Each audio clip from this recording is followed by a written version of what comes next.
My name is Dilawar Salam Class 3. Sindh मोही जी अमा, सिंध मोही जी अमा, सो तुझी मथा छाल की चाल खा, चाल की चाल खा, हिक कलम हिकड़ो मां की पूरो पवा, हिक कलम हिकड़ो मां की पूरो पवा, छाल की चाल खा, छाल की चाल खा, सिंध मोही जी अमा।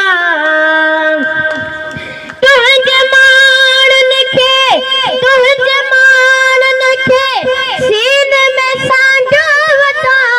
तुझे लाड़न लैन खे चंदन जवा, तुझे लाड़न लैन खे चंदन जवा, शाल तुझी कुख मां पियो हर हर जमा, शाल तुझी कुख मां पियो हर हर जमा, खीर तुझो पिया वेर तुझो वठा, खीर तुझो पिया, छाल की छाल खा, छाल की चाल खा, सिंध मोही जी अमा, चाल की चाल खा,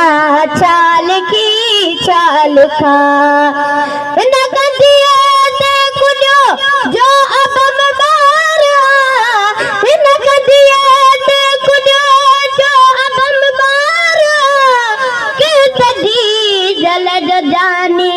अखन ठारा, के तजी जल जो जानी अखन ठारा, वो जबाल को सुबाने जो मैं मारा, वो जबाल के सुबाने जो मैं मारा,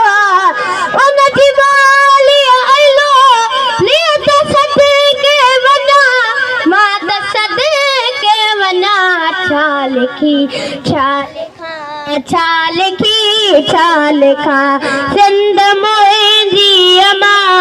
सो मथा चाल की चाल खा, चाल की चाल खा,